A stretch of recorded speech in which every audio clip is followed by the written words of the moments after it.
하나님이 원하시는 것은 건물 안에 갇혀 계시는 하나님이 아니라 우리를 성전 삼아 우리 안에 하나님의 형상을 이루는 걸 기뻐하시는 거예요. 그래서 우리의 얼굴이 하나님의 형상입니다. 다른 우상 만들면 된다 안 된다? 안 된다 안 된다. 그러니 우상 숭배를 노라고 얘기를 하고 성전 건축을 노라고 얘기를 하는, 절대로 안 돼. 그러면 우리가 이 쉐키나울에 앉아서 쉐키나울이 귀하다가 아니고 사실은 여기 모인 한 사람 한 사람이 귀한 거예요. 얼마나 멋진 성전입니까 여러분. 그 개념을 에덴 동산에서부터 저기 신약의 서신서까지 그 개념을 쭉 이어갑니다. 아니 건물이 아니야. 성전 화려하게 짓는 게 3일 안에 무너져. 예수께서 오셔서 하신 말씀이에요. 내가 사흘 안에 다시 지을 수 있어. 뭡니까? 예수 그리스도께서 죽으심으로 한 사람 한 사람을 성전 삼으신다는 얘기를 그렇게 하신 겁니다. 여기에도 오늘 마찬가지예요. 성전 짓겠다는 이 다윗 앞에 아니 네가 내 성전이야. 여기 거한다 저기 거한다. 나는 그런 하나님이 아니라 너희 안에 있어. 그럼 우리가 이 본문을 보면서 한 가지는 위로가 되는 겁니다. 좋은 건물 없어도 내 안에 계시네. 하나님 나를 그 솔로몬의 휘장과 같이 나를 기뻐하시네 이거예요. 할렐루야. 여러분 한 사람 한 사람이 다 그렇게 존귀한 하나님의 성전입니다. 그래서 이거예요. 할렐루야. 예, 하나님 말씀 같이 보겠습니다. 역대상 17장 말씀. 이 역대상 말씀을 푸는데 예배자들이 사라진다. 다시 이 예배자들을 좀 세워야 되는 시간이 오는 것인가 싶습니다. 17장 말씀 같이 보겠습니다. 우리 지난 시간까지 다윗의 장막에서 울려 퍼진 노래의 특징에 대해서 우리 16장 말씀으로 좀 봤습니다. 다윗이 가장 먼저 예배자들에게 가르친 노래가 있었는데 그게 역대상 16장의 노래다. 그걸 꼭 기억을 하셔야 돼요. 그래서 우리 예배팀들이 기억해야 되죠. 사실 이런 부분들을 교회에서 울려 퍼질 노래가 있구나. 그래서 이 노래가 반드시 교회 안에서 울려 퍼져야, 성전에서 울려 퍼져야 구속사의 전진이 나타나는 것이구나 이렇게 알 수가 있다. 어떤 노래였냐 할 때에 아브라함, 이삭, 야곱의 하나님께서 하신 약속을 기억하게 하는 노래. 약속을 기억해, 언약을 기억하게 하는 노래다. 언약을 기억하게 하는 노래. 이 두 가지 기능이 있다고 했습니다. 하나님께 그리고 이스라엘 백성에게. 그래서 하나님에게도 이 노래가 울려 퍼지면 하나님이 이 언약을 기억하시고 일하신다 하는 개념. 그리고 이스라엘 백성에게 이 노래가 울려 퍼지면 이스라엘 백성도 그것을 기대하고 사모하는 마음으로 살아가게 된다. 두 가지 기능이 있어요. 그래서 교회 안에서 예배가 풀어질 때 내지는 찬양이 계속해서 흘러 나와야 될 때 구속사, 하나님께서 큰 민족을 이루시고 그리고 그 민족을 그냥 애굽 땅에 던져 놓으신 것이 아니라 열장으로 그들을 구출하시고, 바벨론 땅 마찬가지입니다. 바벨론에 포로로 잡혀갔다가 얘네들을 그냥 바벨론 사람으로 만들어 놓은 것이 아니라 언약 백성을 다시 구출하시고 그 모든 구속사의 이야기를 계속해서 노래하도록 하는 겁니다. 이게 첫 번째 울려 퍼져야 될 노래다 하는 거죠. 지금 대한민국에도 구속사가 여전히 있죠. 여전히 대한민국이라는 이 나라 안에 하나님의 구속사가 이렇게 얽혀 있습니다. 그래서 제가 계속 말씀을 드리는 부분은 북한 동포들이 지금 당하는 이 고난, 홀로코스트라고 얘기를 하는 그것이 마지막 유대인의 남은 자 전도에 쓰임 받게 될 것입니다. 그래서 이 북한 동포들이 구출되어지는 이 문제가 구속사, 유대인의 남은 자, 이게 로마서 11장 이후에 나타나는 이방인의 충만한 수가 돌아오는 끝에 유대인의 남은 자들이 돌아온다는 그 개념, 거기에서 한 민족이 쓰임 받을 것이다 하는 거죠. 그래서 우리나라 70%의 교회, 70%의 목사님이 다 북한에 있었어요 본래. 나머지 남한은 30% 정도의 교회, 30%의 목사님들이 있었어요. 요 밑에는 인기가 별로 없었다고, 이 남한 땅에. 특히 여기 부산 경남 지역은요, 사람들이 예수를 잘 안 믿었습니다. 복음화율이 지금도 마찬가지 10% 미만이죠. 다른 데는 아니래요. 저기 전라도, 충청도, 다른 데는 그래도 10%를 넘습니다, 여러분. 그러니 이런 땅에는 인기가 없죠. 북한 땅이 사실은 우리 대한민국의 어떤 그 교회 유업이 북한 땅에 있습니다.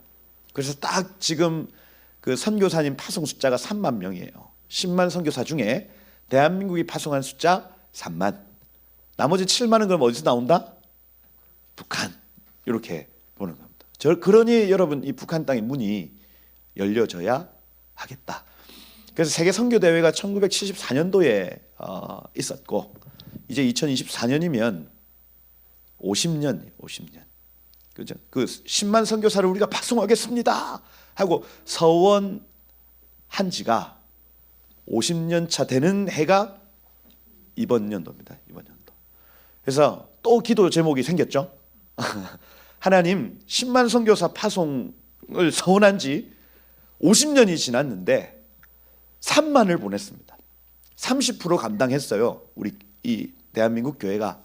그럼 나머지 7만의 선교사는 어디서 나온다? 북한에서 나온다. 그래서 하나님 정문을 열어 주옵소서. 또 기도하는 거예요. 또 기도. 약속을 붙들고. 그래서 그렇구나. 이 3이라는 숫자와 7이라는 숫자가 만나 10을 만든다는 개념입니다. 3은 삼일째 하나님의 숫자고 7은 완전수입니다. 완전수. 그리고 10은 충만의 숫자입니다. 야, 이런 얘기하면 또 구름이 뜬 소리 한다 이렇게 얘기하겠지만 지금 하나님의 감동에 의해서 하고 있는 것이다. 그래서 10만 선교사 파송이 너무너무 중요한데 왜냐하면 구속사의 약속이거든요. 하나님 우리가 구속사에 수종두겠습니다 하는 결정입니다. 그 결정들 속에 약속을 기억하게 하는 노래들이 울려 퍼져야 되고 그래서 하나님 그 어게인 1907이라는 그런 노래들 있잖아요. 그 100년 전 그런 찬양 그죠? 그다음 10만의 선교사를 서원하니 이런 게 있거든요. 그런 게 불려져야 여기 언약 백성들이 정신을 차린다고요. 우리가 하나님하고 약속했지 구속사. 그리고 하나님도 그 약속을 기억하고 은혜를 베푸신다는 개념입니다. 노래가 울려 퍼져야 한다. 가나안 땅을 주겠다. 이런 노래들이 지금 여기 16장에 이렇게 쭉 나타나는 거. 그러한 찬양들. 그다음 온 만물이 주께로 돌아온다는 개념이죠. 온 만물이 주께로 돌아온다는 노래. 그죠? 그런 것들이 여기 23절 이후에 온 땅이여. 그죠?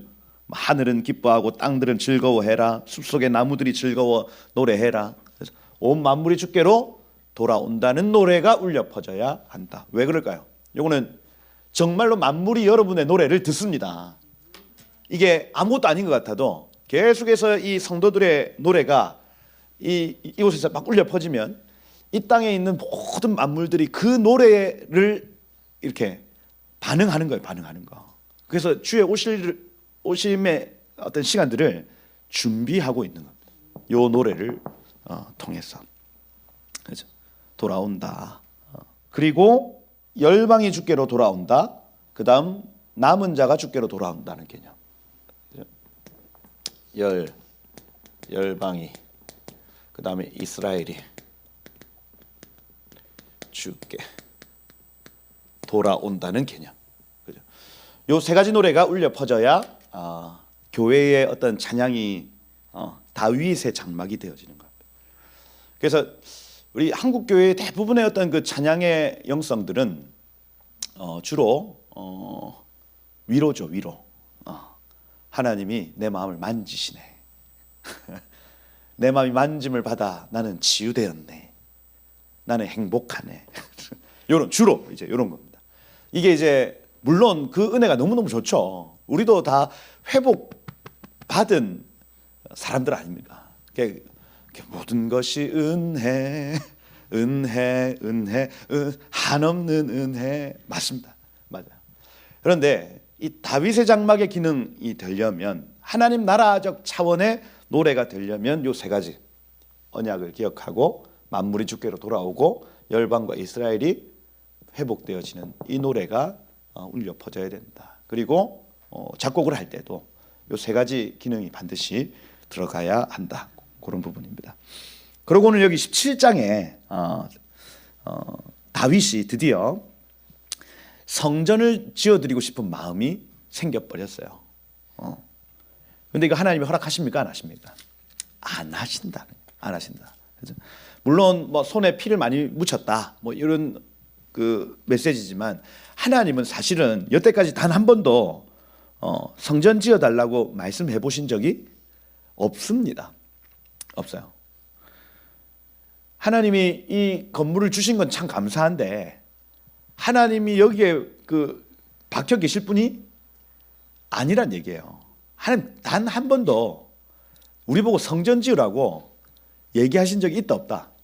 없다. 그런데 다윗이 너무너무 이것이 귀하여 나는 백향목궁에 살지만 하나님이 저 장막 밑에 있는 게 자기 마음이 아픈 거예요. 인간적인 눈으로 보기 순전히 인간적인 마음입니다. 그죠? 그 내용이 여기 지금 나타납니다. 인간적인 마음으로 다윗이 다윗 장막을 바라봤는데 야, 저 너무 볼품이 없네. 내가 지어드리고 싶어. 나단 선지자에게 얘기하는 장면이 여기 1절부터 나타나죠. 다윗이 그의 궁전에 거주할 때에 사무엘하 7장 1절에 어떻게 되냐면 여호와께서 주변 모든 원수들을 무찌르사 왕으로 궁에 평안히 살게 하신 때에 이렇게 되어 있습니다. 요거는 이제 사울 집안들이 다 처리가 되고 그다음 메시아가 일어나면 가장 먼저 반응하는 국가가 어느 나라라고 했어요? 블레셋입니다. 블레셋. 블레셋과의 영적 전쟁 내지는 육적 전쟁이 완전히 끝난 상황을 의미합니다. 그것이 정리가 되었을 때에 그거면 충분하다 생각했어요. 다시 이거면 충분해. 사울에게서 이제 유다 지파에게로 왕위가 넘어왔고 그리고 나는 가나안 땅에 있고 이거면 충분해. 블레셋 지금 메시아가 일어났을 때 저 민족이 딱 일어났는데 내가 이걸 정리가 됐어. 이거면 충분해 할 때에 인간적인 마음으로 본 거예요. 장막이 너무 볼품이 없다. 그게 여기 나는 백향목궁에 거주하거늘 여호와의 언약궤는 휘장 아래 있도다. 커튼 아래 있도다 이렇게 됐습니다. 예리아라는 단어인데 흔들리다라는 개념이에요. 그래서 다윗의 장막에 하늘하늘한 커튼이었나 봐. 이게 뭔가 이렇게 흔들리는 커튼. 우리가 치면 그 뭡니까? 커튼 중에 쉬폰 뭐 그런 느낌 아니겠어요? 커튼. 그죠? 커튼 속에 있구나. 나단이 이 얘기를 듣고 다윗에게 뭐라고 하냐면 하나님이 왕과 함께 계시니 마음에 있는 바를 모두 행하소서 이렇게 되어 있습니다. 하나님 당신과 늘 함께 하셨기 때문에 뭡니까? 신뢰입니다. 신뢰. 다윗 당신이 하나님과 동행하는 사람이기 때문에 마음껏 한번 하세요. 뭐 선지자조차도 물어보지 않습니다. 들어보니 너무 좋은 거예요. 아유 하세요. 야, 들어도 귀가 너무 즐겁다. 하세요. 이렇게 된 겁니다. 그죠? 근데 하나님이 그날 밤에 다윗에게 찾아간 게 아니고 누구에게 찾아가요? 나단에게 찾아가요. 나단에 찾아가셔서 스톱 시킵니다. 잠시 지금 뭐 하냐? 이렇게 뭐하냐? 그게 여기 3절 4절이죠. 가서 내 종 다윗에게 말해라. 여호와의 말씀이 너는 내가 거할 집을 건축하지 마라 이렇게 되어 있습니다. 로로 쓰여요. 절대 부정형이에요. 절대 부정형. 이건 그냥 아유 됐어. 아유 안 해도 돼. 다윗아 아니야. 이게 아니고 절대로 하면 안 돼. 이렇게 되죠. 깜짝 놀랐습니다, 여러분. 아니 솔로몬의 성전 내지는 다윗이 짓고자 하는 이 성전 우리가 생각하기도 좋잖아요. 안 좋습니까? 생명수 교회 저기 두실에 있는 것보다 두실 그 옛날에 안 가보셨죠? 그 지하로 차가 내려갑니다. 그럼 쓰레기장이 옆에 있죠. 그 막 비 새고 그죠? 위에 올라가면 200명 정도 앉아 있는데 기둥이 막 있고 어두침침하니 거기보다 여기가 100배 좋죠. 좀 있어 보이잖아. 그죠? 근데 뭡니까? 하나님이 그거 아니라고 얘기를 하는 거예요. 아니다. 절대로 하지 마. 왜 이러실까요, 하나님? 여러분 이 절대 부정형은요 우상 숭배하지 말아야 할 때도 로입니다. 새긴 우상은 만들지 마라. 로예요. 무슨 얘기냐면 하나님은요 우리 사람을 자기 성전되길 기뻐하십니다. 이게 기본적인 개념이야. 하나님은 지금 이미 기쁘셔. 왜? 다윗 때문에. 다윗 자체가 성전인데 뭐. 한 번도 건물 안에 내가 있다고 생각을 해보신 적이 없는 분. 할렐루야. 그러니 여러분 사실 이 건물이 없어도 생명수 교회는 괜찮습니다. 맞습니까? 아닙니까? 물론 감사하지. 감사하고. 그죠? 이 건물이 날아가도 괜찮습니다. 저기 시민공원 가서 예배하면 돼. 하나님이 원하시는 것은 건물 안에 갇혀 계시는 하나님이 아니라 우리를 성전 삼아 우리 안에 하나님 형상 이루는 걸 기뻐하시는 거예요. 그래서 우리의 얼굴이 하나님의 형상입니다. 다른 우상 만들면 된다 안 된다? 안 된다 안 된다. 그러니 우상 숭배를 노라고 얘기를 하고 성전 건축을 노라고 얘기를 하는 거예요. 절대로 안 돼. 그러면 우리가 이 쉐키나울에 앉아서 쉐키나울이 귀하다가 아니고 사실은 여기 모인 한 사람 한 사람이 귀한 거예요. 얼마나 멋진 성전입니까, 여러분?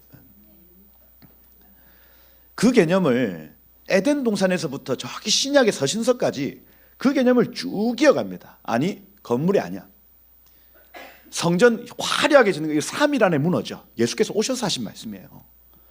그런데 내가 사흘 안에 다시 지을 수 있어. 뭡니까? 예수 그리스도께서 죽으심으로 이 땅에 한 사람 한 사람을 성전 삼으신다는 얘기를 그렇게 하신 겁니다, 여러분. 이게 여기에도 오늘 마찬가지예요. 성전 짓겠다는 이 다윗 앞에 아니, 네가 내 성전이야. 나는 어디 여기 거한다 저기 거한다, 나는 그런 하나님이 아니라 너희 안에 있어, 이거예요. 그럼 우리가 이 본문을 보면서 한 가지는 위로가 되는 겁니다.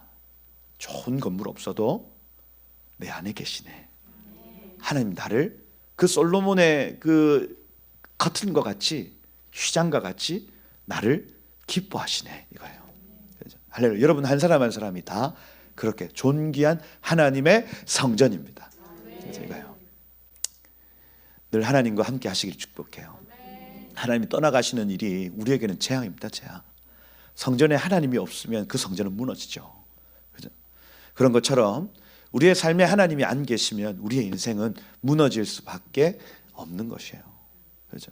날마다 그분이 내 안에 거하시길 사모하십시다. 그죠? 그러면서 죄가 멀어지는 거예요. 죄가. 그죠? 조그마한 죄 하나가 있어도 아파할 수 있는 힘이 어디서 나오냐 하면 우리의 성전됨에서 나옵니다.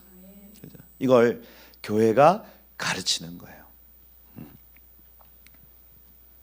그래서 여러분의 몸이 하나님이 거하시는 성전이다. 성전 건축 헌금하시길 축복해요. 여러분 몸을 세운다. 내 영을 세운다. 그 건축 헌금, 건축 헌금. 할렐루야. 그 좋은 것도 좀 드시고 하시라고. 몸 건강 챙기시고 하시라고요. 성전이다. 하나님 우리를 기뻐하신다 하는 겁니다. 너는 내가 거할 집을 건축하지 마라. 그죠? 비나라는 단어. 내가 이스라엘 애굽에서 올라온 날부터 오늘까지 집에 있지 않고 이 장막 저 장막 이 성막 저 성막에 계속해서 옮겨 다녔다. 무슨 의미입니까? 편만이 거했다는 얘기입니다. 하나님 이걸 기뻐하셨대요. 이스라엘 무리와 더불어 가는 곳에서 내가 내 백성을 먹이라 명령 이스라엘 어느 사사에게 내가 말하기를, 이 사사는 샤파트라는 단어, 다스리는 자에게 내가 내 백향목집을 짓지 아니었냐고 내가 언제 얘기했냐 말합니다. 성전의 화려함, 성전의 웅장함 그런 것이 아니다. 자신의 영광을 사람들 속에 두시기를 기뻐하셨다는 얘기예요. 사사들 속에 계셨던 하나님이 기쁘셨다는 얘기입니다. 이거 모세에게 임하셨던 하나님이 기뻐하셨다는 얘기예요. 우리에게 임하신 하나님이 우리를 기뻐하신다는 얘기예요. 이건 계속 말씀을 드려도 부족함이 없어요.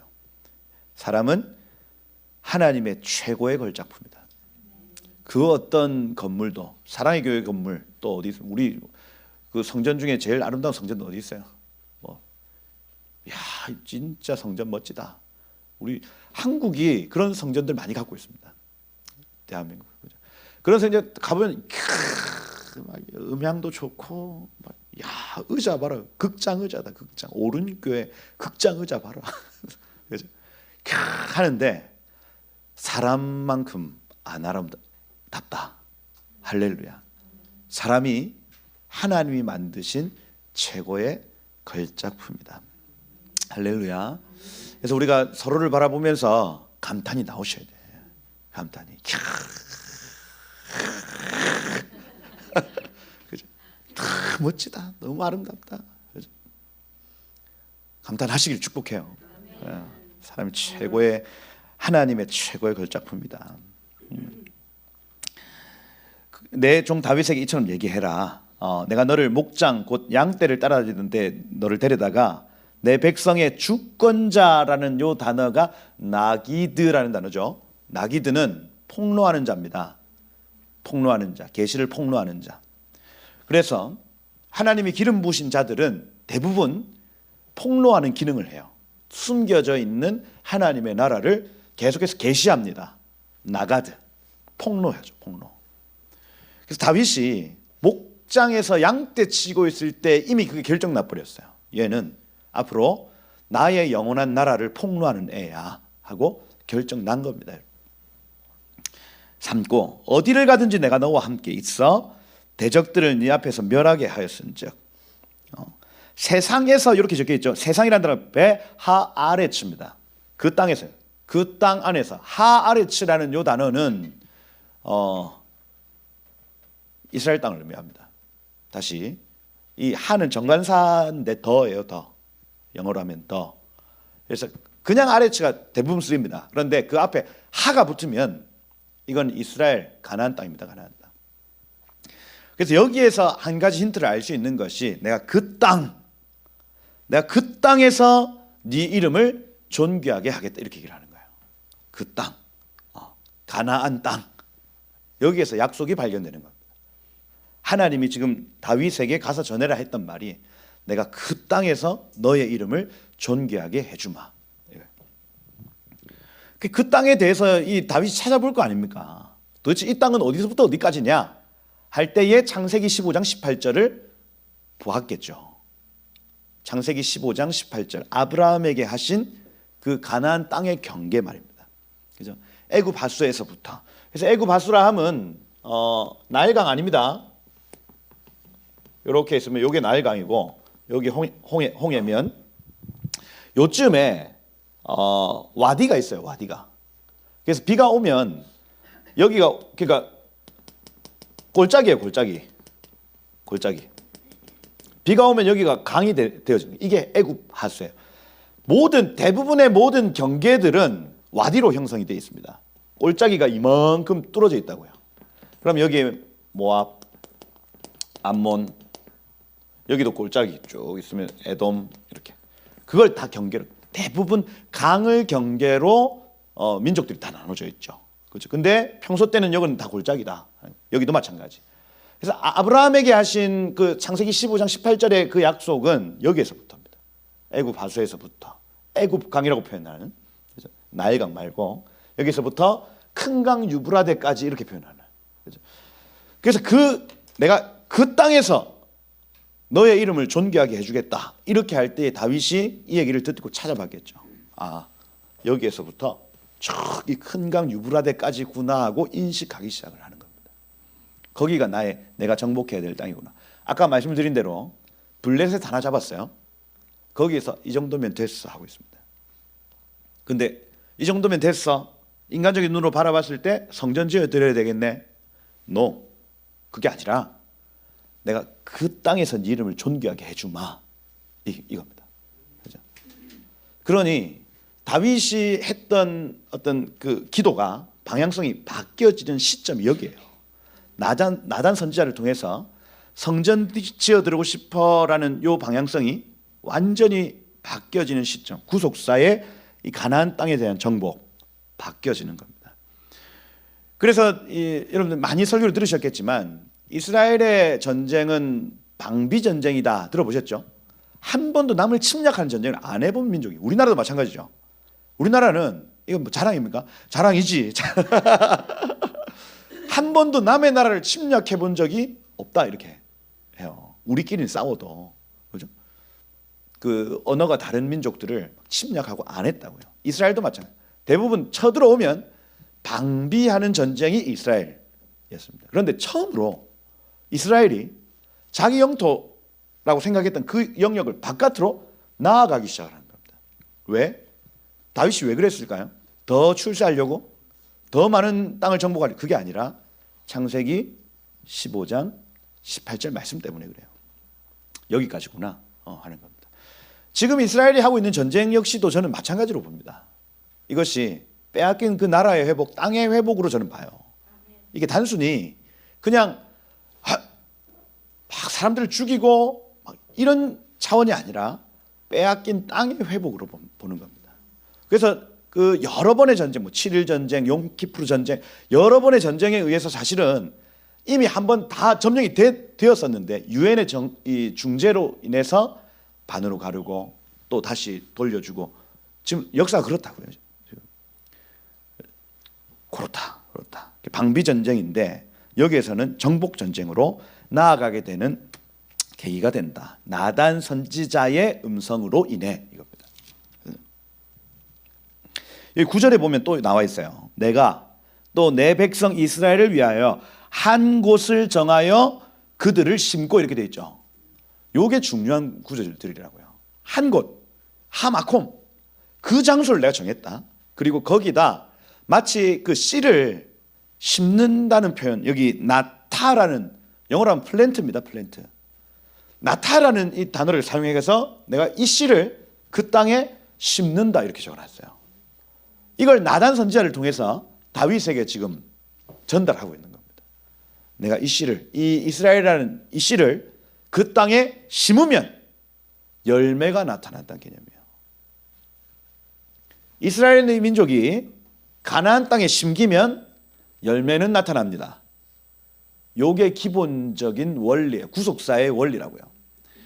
오늘날에도 유대인들이 그 땅 가운데 심기면 열매는 나타납니다. 이걸 제가 계속 구속사의 필요 충분 조건이라 말씀드려요. 적그리스도가 나타나기 전에 먼저는 이 유대인들이 그 땅에 심겨 있어야 됩니다. 그래야 적그리스도의 큰 환란이 나타나기 시작할 거예요. 그러니 알리야가 중요하죠. 그 알리야는 이스라엘 사람들이 안 돼서 막 불쌍해서 돌려보내는 알리야가 아니라 구속사를 위한 알리야. 그분들이 거기에 계셔야 핍박을 동시에 받아요. 그러면 이게 알리야 축복인 것 같지만 사실 죽으라고 보내는 건 죽으라고. 이게 우리 돈 써가면서 죽으러 들어오세요. 한 곳을 정하여 그들을 심고 그들이 그곳에 거주하면서 다시는 옮겨지지 않게 하며 악한 사람들에게 전가가 치지 못하게 하며 이렇게 되어 있습니다. 그 땅이 곧 너의 땅이 되게 할 것이다. 11절에도 중요한 구절이 나와요. 여기 내 씨 제라라는 요 단어가 너무너무 중요합니다.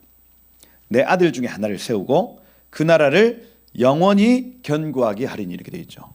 근데 아들 중에 하나 솔로몬, 그의 나라는 망했습니다. 그죠? 그럼 이건 뭐냐 할 때에 이 씨라는 요 개념 자체가 창세기 3장 15절에 나타난 여자의 씨, 여자의 후손 이 개념입니다. 너의 씨, 네 아들 중에 하나 세우고 그의 나라는 영원히 견고히 설 것이다. 그는 나를 위하여 집을 건축할 것이요 예수께서 하신 일입니다. 솔로몬이 건축을 했지만 그 뒤에 예수께서 십자가를 통해서 하나님의 집을 건축하셨습니다. 교회죠. 교회입니다, 여러분. 교회. 그래서 막 어디 교회 건물을 지으신 것이 아니라 12제자를 통해서 120문도를 통해서 500명의 제자들을 통해서 계속해서 이 교회가 하나님의 나라, 하나님의 집이 확장되는 것을 우리는 지금도 보고 있는 겁니다. 나는 그의 아버지 되고 그는 나의 아들 될 것이다. 나의 헤세드를 그에게서 빼앗지 아니하기를 전에 있던 자에게서 빼앗은 같이 하지 아니할 것이다. 영원히 그를 내 집 내 나라에 세울 것이다. 그의 왕위가 영원할 것이다. 이건요 어마어마한 구속사적 예언이라 할 수 있어요. 그거를 단편적으로 솔로몬이 잠시 경험했습니다. 잠시 요걸. 그러고 솔로몬은 지죠. 역사 속으로 사라집니다. 그럼 뭐냐? 앞으로 올 그 영원한 그의 나라, 그분의 영원한 왕권을 잠시 조금 맛보고 진 거예요. 예수의 나라, 예수의 왕권, 이걸 의미하는 겁니다. 그러면 여기 성전 건축, 그러면 하나님 나중에는 허락하셨잖아요, 솔로몬한테. 이건 왜 허락하셨겠습니까? 왜 그랬을까요? 하지 말래매. 근데 하나님이 허락을 하시는 거예요. 그 허락에도 이유가 있겠죠. 그건 뭐냐? 천국 성전의 모형이 폭로되는 것입니다. 이거예요. 하나님이 그렇게 하늘의 것을 허락하실 때가 있습니다. 이게 필수는 아니죠. 하늘 성전이 폭로되어지는 건 필수는 아니에요. 그런데 사모하는 자들이 그거를 봅니다. 봐요. 여러분, 천국 올라갔다 내려왔다 하는 거 이거 필수 아닙니다. 보지 않고 믿는 자가 더 복되다, 이렇게 되어 있습니다. 천국 안 올라가 봐도 사실은 우리가 괜찮아요. 왜냐하면 우리 지겹도록 그 가서 볼 거기 때문에 괜찮습니다. 그런데 사모하는 자에게는 폭로해 주십니다. 이 원리예요. 그래서 천국을 한 번도 안 가봤다, 당신은 믿음이 적어, 이런 차원이 아니라고요. 그건 갈망과 사모함의 차원입니다. 없어도 상관없다. 할렐루야. 그런데 갈망하면 하나님은 폭로해 주신다. 여러분, 성전 없어도 상관없다. 이게 기본적인 기본 원리예요. 그런데 갈망하면 하나님은 주신다, 이 개념입니다. 그래서 이 천국의 모형을 계시하고 폭로하는 차원에서 성전을 허락하신 겁니다. 실제로 솔로몬 성전은 하늘에 있는 하나님의 보좌 앞과 닮아 있습니다.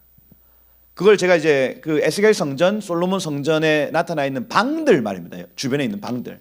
이 사비브, 사바브, 이렇게 둘러싸다, 이 개념입니다. 하늘 성전의 가장 큰 특징은 뭐냐면 사비브예요, 사비브. 하나님 보좌 주변을 천사들이 둘러싸고 있습니다. 그거예요. 그걸 봤던 솔로몬, 그걸 봤던 에스겔이요, 그걸 똑같이 만들어내는데 레위인들을 그 옆에 다 박아 놓습니다. 방을 만들어줘요. 침대 넣어주고 책상 넣어주고, 거기에서 하나님의 언약궤가 있는 그 장소 주변에 늘 레위인이 거기서 자고 먹고, 식당, 공동 식당도 있어요, 여러분. 무슨 얘기예요? 주변이 바글바글. 근데 하늘 성전 올라가 봤더니 그 하나님 보좌 주변이 바글바글. 하나님 인싸죠, 인싸. 하나님 인플루언서입니다, 여러분. 주변에 사람 막 천사 바글바글. 하나님 제가 너무, 주님이 너무 좋아요. 이런 사람들이 바글바글. 근데 하늘은 그래. 밑에 내려와 봤어. 그 에스라 느헤미야 시절에 성전이라고 지어놨어. 주변에 사람이 있습니까, 없습니까? 없어요. 하늘하고 땅하고 차이가 너무 큰 거예요. 하나님 보좌 우편에는 사람이 바글바글. 근데 밑에는 그 정확하게 에스라 느헤미야에서의 표현이 뭐냐면 아자브란다, 홀로 남겨지다, 이렇게 적혀 있어요. 하나님이 이 땅에서는 홀로 남겨져 있대, 이겁니다. 여러분, 우리 안에 하나님이 계시면요, 여러분 주변이 사람들로 바글 할 겁니다, 여러분. 할렐루야. 보고 싶고. 왜?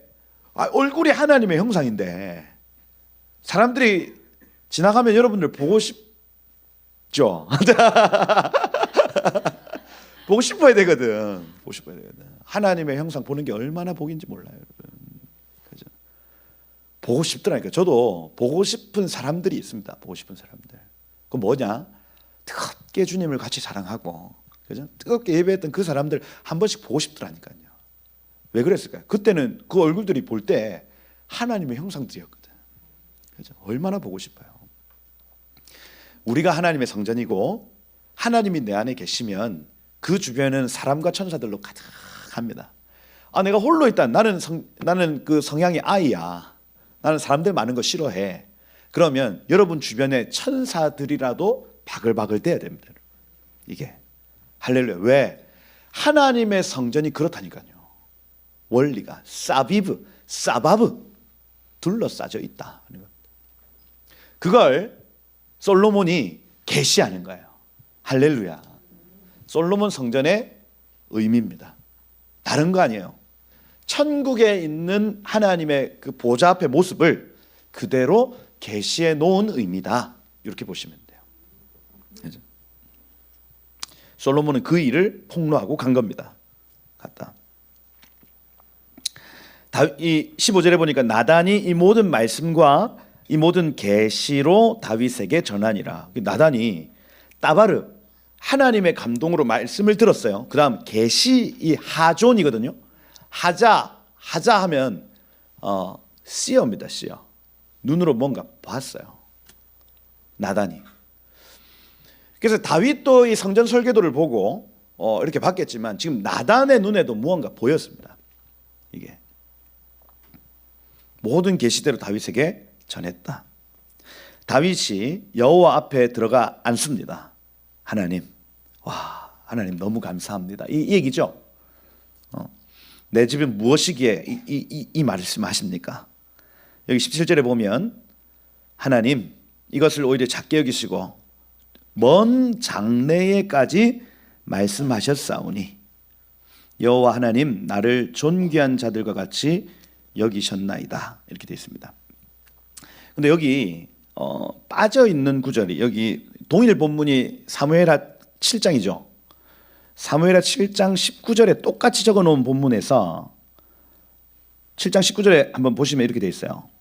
주 여호와여 주께서 이것을 오히려 적게 여기시고 또 주의 종의 집에 있을 먼 장래일까지도 말씀하셨습니다. 뒤에 보니까 이렇게 돼요. 주 여호와여 이것이 사람의 법입니다. 이렇게 되어 있죠. 사람의 법. 이게 중요해요.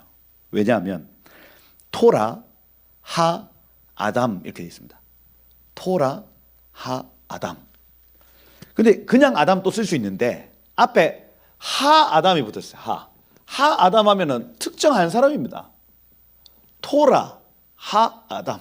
그 무슨 얘기냐면 그 아담에게 하신 토라. 모세오경 뜻하죠. 모세오경에 그 아담에게 하신 말씀이십니다. 이거예요. 그래서 한글 번역을 보면 사람의 뭡니까? 법이니이다. 무슨 말인지 모르겠어. 근데 히브리어를 딱 봤더니 하 아담의 토라라고 얘기를 하는 거예요. 하 아담. 그러면 이건 첫 번째 진짜 그 아담일 수 있습니다. 창세기 3장 15절에 그 토라. 지금 주님이 하신 이 약속은 그 아담에게 하신 토라죠. 이 얘기예요. 저 압니다. 그 아담에게 하신 그 말씀이죠. 그 얘기예요. 그게 창세기 3장 15절에 여자의 후손이 너의 머리를 상하게 할 것이요. 너는 그의 발꿈치를 상하게 할 것이요. 그래서 여자의 후손 이 제라라는 단어 예수 그리스도거든요. 여자의 후손 예수 그리스도가 사단의 머리를 상하게 하시고 사단은 그분의 발꿈치를 상하게 한다. 그게 원시복음. 성경에서 가장 중요한 구절이 창세기 3장 15절이죠. 복음의 시작입니다. 아담의 실패 이후에. 그래서 하나님 제가 가만히 주님의 음성을 들어봤더니 그거 그 아담의 토라죠. 이렇게 얘기하는 겁니다. 그래서 그렇구나. 하나님이 이 제라 여자의 후손을 나에게 약속하시는구나 하고 받아들였을 가능성. 두 번째 이 아담 안에 아브라함일 가능성도 있습니다. 아브라함에게 하신 그 세 가지 약속으로 볼 수도 있다. 왜냐하면 그 아브라함도 아담이 될 수 있으니까 이겁니다. 그 아브라함에게 하신 토라의 말씀이죠 하고 묻는 것일 수 있다는 거예요. 그게 사무엘하 7장 19절의 내용이다.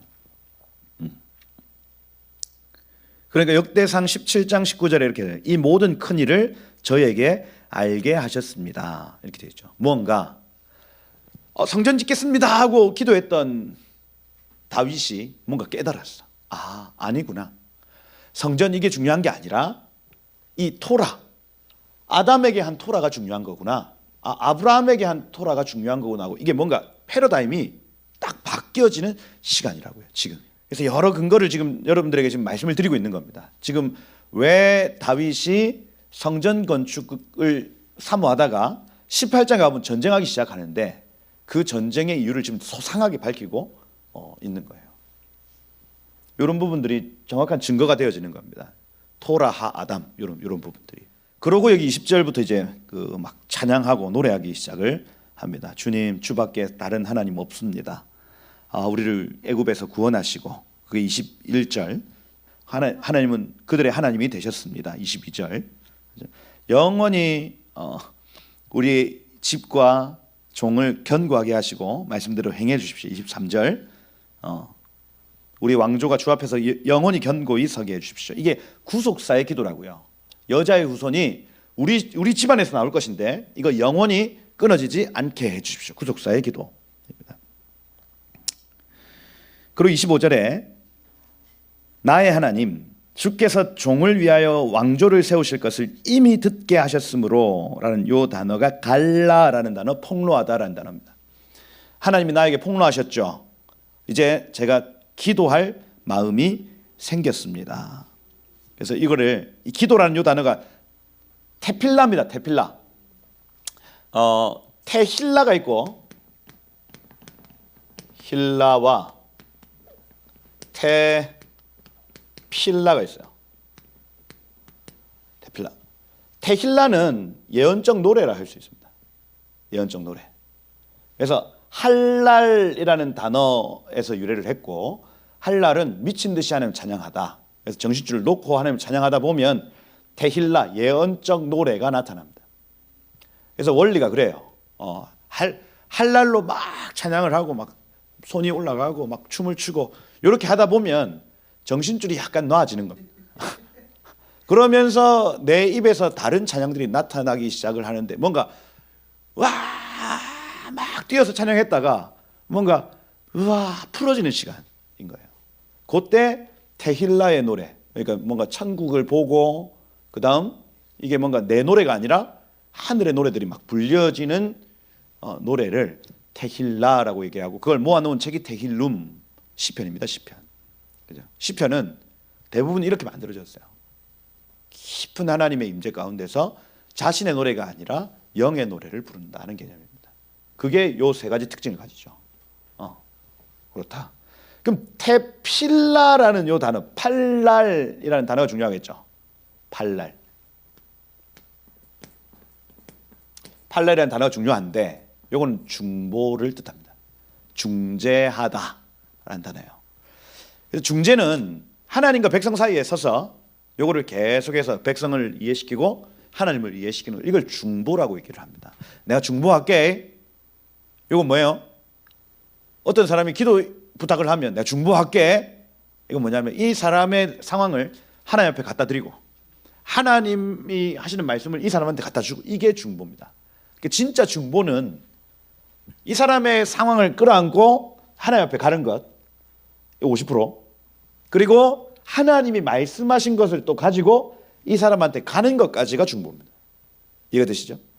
네, 기도할게 하고 끝이 아니고 기도할게 이후에 피드백이 나와야 된다고요. 이게 중재 팔랄입니다. 팔랄. 근데 중보가 깊어지면 테필라가 되어지는 거예요. 테필라. 테필라는 자기의 기도가 아니라 하나님이 시키시는 기도가 있어요. 이게 테필라입니다. 이게 예언적 찬양, 예언적 기도 이렇게 표현하는 거예요. 그 앞에 예언적 붙이는 것은 내 뜻대로 기도하는 게 아니라고요. 이게. 그 단계로 넘어가는 겁니다. 굉장히 영적인 단어라 할 수가 있죠. 테힐라와 테필라. 우리의 기도와 찬양이 이렇게 돼야 돼요. 결국 우리의 방향성이 여기 있어요. 모든 기도의 끝에는 예언적 기도가 되어야 됩니다. 내가 구하는 거 말고 주님이 말하게 하시는 기도가 터져 나올 때가 있다고요.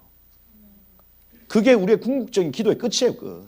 이게 우리의 찬양의 끝 역시 마찬가지입니다. 내가 하고 싶은 찬양들이 막 올려지고 이렇게 하다가 하나님이 막 부어주시는 찬양들이 있다고요. 그게 내 입에서 터져 나올 때 역사가 나타나는 겁니다. 이게 테힐라와 테필라. 그래서 내가 기도로 간구할 마음이 생겼나이다. 테필라로 팔랄할 마음이 생겼습니다. 이렇게 하는 거예요.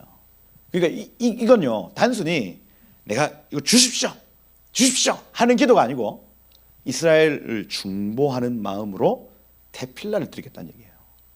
다른 차원입니다. 이거는 우리 집안을 잘 되게 해주십시오. 한글 성경만 보면 그래요. 근데 이 단어의 본래의 뜻을 정확하게 알면 지금 다윗은 중보의 자리로 가는 겁니다. 중보의 자리. 이스라엘이 내지는 우리 집안이 이 일을 잘 수종들게 하기 위하여 중보의 자리로 간다는 얘기예요. 여호와여 오직 주는 하나님이십니다. 오직 여호와 당신은 엘로힘이십니다. 원래 뜻이 그래요. 그 아타 야훼, 아타 엘로힘 이렇게 되어 있습니다. 그래서 오직 여호와 당신은 엘로힘 하나님이십니다. 여호와가 엘로힘이다. 무슨 의미예요? 이거?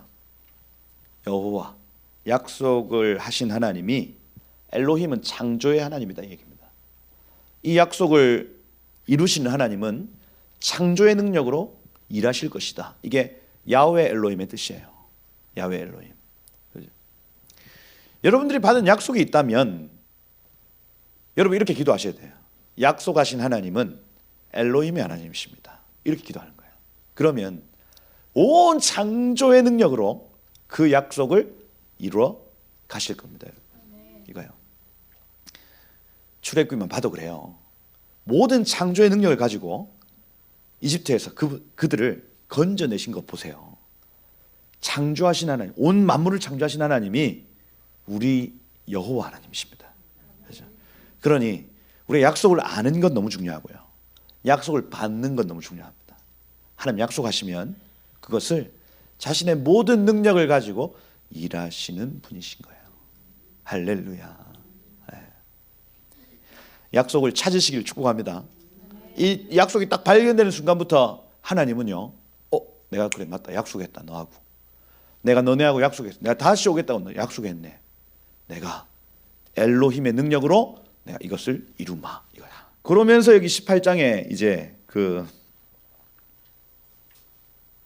정복 전쟁하러 나가는 다윗의 모습을 볼 수가 있죠. 블레셋 사람들도 오죠. 가드와 그 동네를 빼앗았고 이렇게 돼 있죠. 근데 그 사무엘하 7장에는 메덱 암마 이렇게 적혀 있습니다.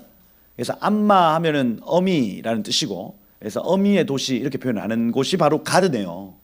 가드.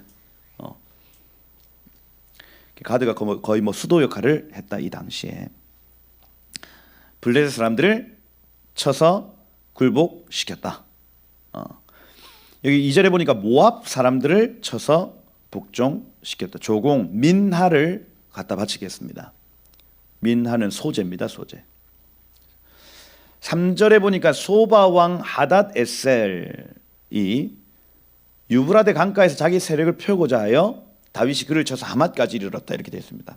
여기 보시면 요 위쯤이 소바예요. 소바. 그죠? 메밀 아닙니다. 요 위에 하맛이 하나 더 있습니다. 소바가 이 당시에 경쟁력이 있었나 봐요. 그래서 이 세력을 확장하려고 요 위에까지 막 치려고 하는 시점에 다윗이 뒤통수 가서 때려버린 겁니다. 요게 요 얘기가 그 얘기예요. 다윗이 그래서 하맛까지 이르고 병거 1000대, 기병 7000명, 보병 20000명 빼앗고 100대 말 남기고 말에 발 힘줄 다 끊었다 이렇게 돼 있죠. 그래서 성전 지으면 안 돼. 너 이제 이 하맛 어기까지 이 가나안 땅을 너 확실하게 회복해야 돼. 이걸 딱 알고는 정복 전쟁으로 나아가는 장면. 요걸 보는 겁니다. 그래서 요거를 이제 지난번에 작년에 우리가 어디를 가든지 이기는 교회 표할 때 이 본문이 우리 주제표였어요. 내가 하고 싶은 거 있는데 그거 내려놓고 하나님이 원하시는 것을 취했다는 개념입니다. 내가 하고 싶은 건 뭡니까? 다윗이 성전 건축. 하나님 원하시는 건 뭐예요? 가나안 땅의 회복 이겁니다. 그래서 내가 하고 싶은 건 내려놓고 하나님이 하게 하시는 것 했다 하는 겁니다. 모세가 하고 싶은 건 뭐였어요? 가나안 땅에 들어가는 거. 그죠? 그 땅에 나 너무너무 들어가고 싶어요. 그런데 바에트 하난 토라 포신할 때 기억나시죠? 하나님이 얘 간구의 방향성을 바꿔버립니다. 나 저기 가고 싶어요 하나님. 더 이상 그 기도하지 마라 하고 다른 기도를 히트 파일의 형태로 바꿔내기 시작을 하는데 그게 다음 세대를 축복하는 기도로 바뀌는 거예요. 그 내용이 신명기입니다. 신명기 이제 그 초두에 나타나는 내용이 바로 그 내용이에요. 내가 하고 싶은 게 있는데 그거 더 이상 구하지 말고 다음 세대 세워라. 그래서 기록한 것이 신명기예요. 내가 하고 싶은 거 멈추고 주님이 원하시는 것을 한다는 개념이에요. 사도 바울도 마찬가지죠. 내가 하고 싶은 게 있습니다. 1차 전도 여행 이후에 2차 전도 여행 할 때에 다시 한번 아시아 땅을 돌고 싶어요. 그 터키 그 지역. 그래서 저기 요쪽 그 보스포루스 해협, 터키 이스탄불 그 해협만 넘으면 유럽이에요. 근데 거기 안 건너면 아시아입니다. 아시아 사람들은 우리하고 비슷하게 생겼죠. 그렇습니다. 그래서 동일 문화권 안으로 한 번 더 가고 싶었다니까요. 2차 전도 여행 때 말입니다. 그런데 마게도냐 사람이 확 나타나가지고, 마게도냐 사람은 생긴 거 보면 알아요. 우리하고 다르게 생겼다니까요. 유럽 사람 나타나서 이리로 와서 우리를 도우라, 이걸 보고 내 마음은 한 번 더 1차 전도 여행 때 나하고 같이 교제했던 그 영적인 교제를 한 번 더 하고 싶은데, 그거를 도우라 하는 이 하나님의 음성 앞에 져버리고 그 해협을 건너가 버립니다. 이게 사도 바울이 했던 이 똑같은 어디를 가든지 이기는 방법인 거예요. 우리가 하고 싶은 게 있어요. 그런데 하나님이 이리 오래, 이거 하래. 그러면 내가 원하는 것, 그 인간적인 거, 그죠? 어떤 그 감정의 해소 있단 말이에요. 거기 또 돈을 많이 벌 수 있어. 있어. 그죠? 인간적인 게 있단 말이에요. 그런데 그거 잠시 내려놓고 주님이 원하시는 것을 선택한다는 겁니다. 이 얘기를 지금 세 번째 하고 있습니다. 세 번째. 제가 그래서 하나님 왜 계속 이 얘기를 하실까? 우리가 지금 뭔가 어떤 선택의 기로에 있다면 하나님이 한 번 더 지금 메시지를 주고 계시는 것 같아. 내가 하고 싶은 게 있고 하나님이 원하시는 게 있다면 지금 이걸 선택하는 게 주의 길이야 하고 말씀하시는 것 같아요. 지금 이거 거듭 얘기하고 있습니다. 어떤 영역에서 거듭 얘기하고 계십니다. 말에 발목 힘줄 꺾은 것도, 이 다윗은 어떤 문제가 생기면 말씀으로 돌아갑니다. 우사 사건 기억나시죠? 우사 사건, 그 사건이 일어나니까 말씀으로 돌아가서 민수기 6장 봐요. 그래서 이거 매해야 되는 거구나 깨달아 버립니다. 그죠? 말씀에서 찾는다. 대규모 말이 들어왔어요. 1700마리 들어왔습니다. 야, 우리 이제 성공했다. 말 한 마리의 영향력은 엄청납니다, 여러분. 1700마리예요. 그 중에 1600마리 다 발목 힘줄을 뱉대요. 100마리 빼고. 이 결정 어디서 나왔냐고요? 할 때에 신명기 17장 16절. 왕이 될 자가 반드시 알아야 될 것. 첫 번째, 이방인은 왕으로 세우면 안 된다. 두 번째, 왕이 된 자는 말을 많이 두지 말고, 이렇게 되어 있습니다. 이게 이유는 단 하나입니다. 왜 발목 힘줄 끊었냐? 그 말씀 때문에 그래요. 말씀 때문에. 그래서 그렇구나. 하나님의 일을 함에 있어서도 말씀을 기준하여 하는 모습, 어디를 가든지 이기는 사람이에요.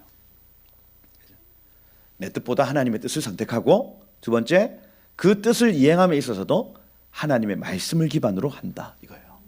그러면 우리 어디든지 이기게 하신다. 그 내용이 쭉 나타납니다. 소바왕 하다댓을 그렇게 잡았어요. 근데 다메섹 아람 사람 여기 있습니다. 소바 바로 밑에 다메섹 여기 있어요. 여기에서 괜히 소바 왕을 도와주러 간 겁니다. 그러다가 어떻게 됐어요? 아람 사람 22,000명이 죽죠. 다윗은 지금 건드리면 안 돼. 그냥 가만히 죽은 척하고 있어야 살아요. 괜히 다메섹에서 소바 왕이 지금 공격당했대. 다윗에게 찾아가가지고 툭 건드리니까 다 나자빠지는 거예요. 이게 22,000명입니다. 22,000명. 아람의 수비대를 두고 조공 바치게 했다. 다윗이 어디로 가든지 여호와께서 이기게 하셨다. 금방패 빼앗아 예루살렘에 가져갔다. 그죠? 놋대야 기둥 놋그릇 다 만들었다. 하맛 왕 도우, 아까 하맛, 여기 소바 왕이 하맛에 있는 왕을 치러 가려고 했단 말이에요. 근데 자기한테 오려고 했던 그 강력한 군대가 다윗에게 졌대. 그리고 다메섹 군대도 같이 졌대. 그걸 듣고 이거예요. 다윗이 소바왕 하닷에셀의 온 군대를 쳐서 무찔렀다 함을 듣고 그럼 뭐 하겠어요? 내려와서 인사해야죠. 문안하고 축복해요. 아이고 감사합니다. 감사합니다. 이거예요. 다윗이 하닷에셀을 쳐서 무찔렀다. 온갖 그릇들 금, 은 다 가지고 왔습니다. 그런데 다윗이 어떻게 해요? 이걸 가지고 11절에 보면 여호와께 그것마저도 다 드려버립니다. 이게 왜 그랬을까요? 신명기 17장 18절 말씀이죠. 은금을 많이 두지 말며 이겁니다. 이유는 심플해요. 하나님의 말씀에 그렇게 적혀 있으니 다윗은 그 삶을 그냥 살아버립니다. 여러분 할렐루야. 우리의 삶 이렇게 그냥 간편하게 사십시다. 하나님의 말씀이 그렇다면 그런 거고 아니면 아닌 거예요. 여러분 뭘 이렇게 막 뭐 이렇게 자로 재요. 그냥 주님이 죄다면 죄고 주님이 의다 하면 의고 그럼 우리는 의를 행하고 죄를 멀리하는 것이 이게 너무 복잡하게 살지 말자고요. 그렇다. 다윗 어디를 가든지 이기는 사람 왜 그러냐? 하나님의 말씀을 기준해서 모든 선택을 해버립니다. 그것마저도 여호와께 드리되 은금 다 드렸다. 에돔 내려갑니다. 에돔 요 밑에 에돔까지 내려가요. 그리고 18,000명을 죽였다. 이렇게 되어 있습니다. 수비대 두고 어디를 가든지 이기게 하셨다. 다윗이 이스라엘 다스려 모든 백성에게 정의 공의 행했다. 그렇죠? 그런 내용들이 쭉 나타납니다. 19장에서 중요한 구절은 여기 있습니다. 19장의 13절에 보면 요압이 하는 말이 의미가 있어요. 19장까지만 할게요. 19장은 암몬 사람 나하스가 죽어가지고 암몬 사람도 한번 침을 받아가지고 조공을 바치고 있는 시간이었어요. 그런데 왕이 죽었어. 그래가지고 그 조문객을 보냈단 말이에요. 근데 이 조문객을 보냈을 때 이 조문객 어떤 꼴을 당하고 옵니까? 중동볼기 뭐 얘기하죠. 그죠? 의복의 볼기 중간까지 자르고 돌려보내매 그 다음에 4절에 수염을 깎고 이렇게 되어 있습니다. 이 한운이 조문관 다윗의 신하에 일단 수염을 깎았다고 하는 건 이스라엘 사람들은 요런 그 머리카락 잘 안 자릅니다. 그 슬픈 일이 있을 때 이걸 잘라요. 아버지 어머니 죽었을 때 이럴 때 이거 찌를 자른단 말이에요. 근데 그거 다 잘라버립니다. 그 아랍 지역에 가보시면 알겠지만 남자들이 이제 수염이 없으면 수치라 생각을 합니다. 그래서 수염을 이렇게 기르는 거거든요. 그거를 잡아 뜯어서 다 잘라버리는 겁니다. 그리고 두 번째 볼기 중간까지 자르고 할 때에 중간 해치 가운데 부분입니다. 그래서 통옷이었는데 통옷의 가운데 부분을 잘랐다는 개념입니다. 그러니까 위에 것만 있죠. 밑에 것이 없습니다. 요거예요. 그렇게 해서 돌아온 거예요 지금. 차마 왕에게 바로 가지 못하고 그 앞에 있는 마을에 서서 새로 옷을 입고 자기가 당한 일들을 왕에게 아뢰는 거예요. 이거 어떻게 하겠어요? 전쟁이 나겠죠. 전쟁이. 그 전쟁 중에 요압이 10절 이하에 이제 진을 치고 13절에 이렇게 합니다. 너 힘내라. 우리가 우리의 백성과 우리 하나님의 성읍들을 위하여 힘을 내자. 이렇게 되어 있습니다. 이게 중요해요. 왜냐하면 이 비전, 지금 다윗이 나단에게 들었던 이 메시지가요 신하들에게 흘러간 겁니다. 우리 백성들의 땅, 우리 하나님의 성읍들 이렇게 표현합니다. 우리 이 가나안 땅의 회복을 위해서 힘을 내자 이렇게 얘기를 하고 있습니다. 이길까요? 질까요? 이기죠. 구속사의 일은 하나님이 싸우시기 때문에 이겨버리는 겁니다. 그 얘기를 여기 19장에 쭉 하고 있더라 하는 거죠. 그래서 외부적인 공격, 여러분 구속사에 수정될 때 외부적인 공격은 여러분 이거 우리한테 시험거리가 된다 안 된다? 안 된다. 안 된다. 그게 18장 19장의 내용입니다. 근데 20장부터 나타나는 내용, 우리 다음 시간에 볼 20장부터의 내용은 내부적 죄예요. 죄. 이건요 하나님의 나라를 무너뜨린다는 얘기입니다. 그래서 20장에 왕들이 출전할 때가 되면 요게 그 공교롭게도 밧세바 사건의 시기와 일치합니다. 일치해요. 그 무슨 얘기냐면 죄가 틈타면 하나님의 나라는 무너진다는 얘기를 하고 싶은 거죠. 핍박은요 괜찮습니다. 여러분 핍박은 구속사의 여정을 감당하면 이깁니다.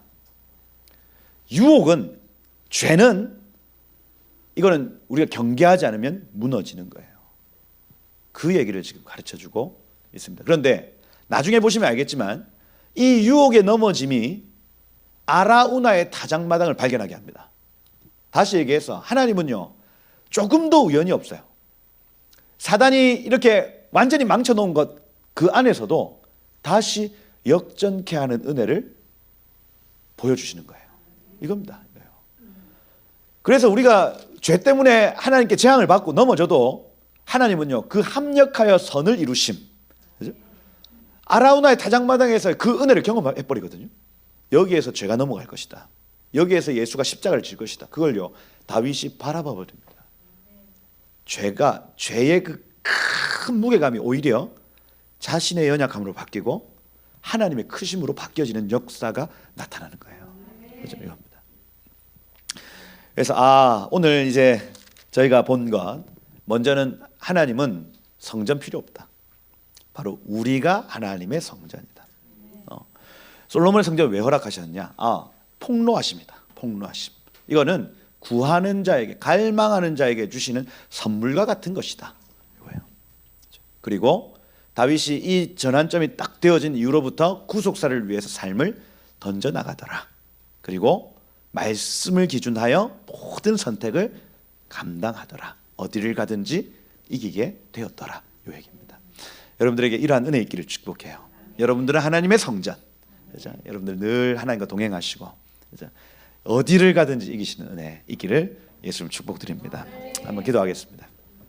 에스라가 사무엘 하에 나타난 내용들을 다 쓰지 않고 사실은 그 맥락을 지금 적어 놓는 이유, 그 아라우나의 타작마당 위에 세워질 그 성전에 끊어지지 않는 저 예배, 그것이 다윗 왕국을 계속해서 끌고 갔고, 그 다음 솔로몬 왕국을 계속해서 끌고 갈 것에 대한 메시지.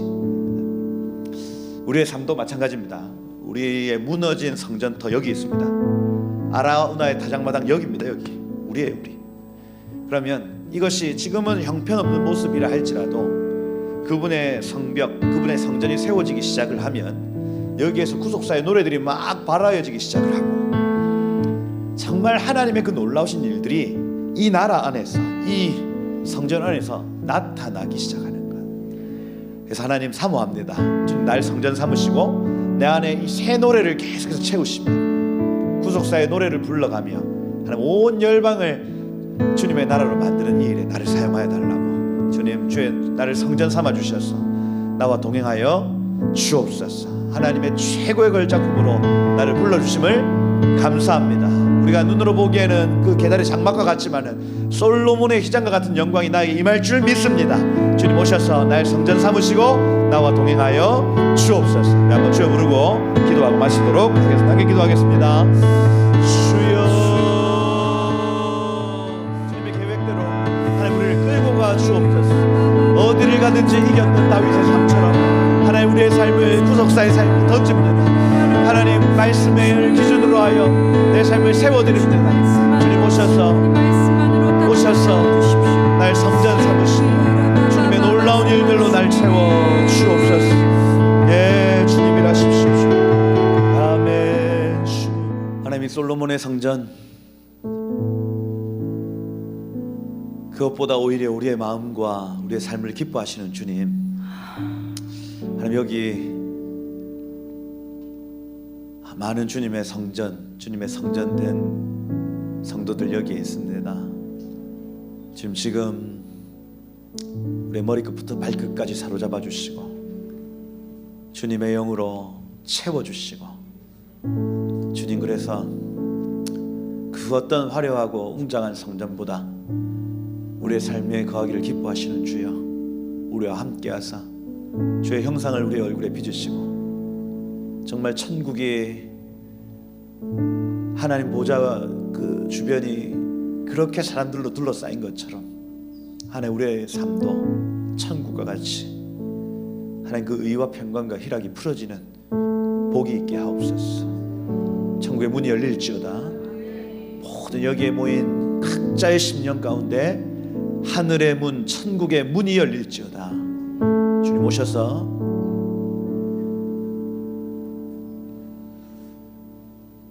정말 성전 삼으시는 은혜 우리 가운데 있게 하옵소서.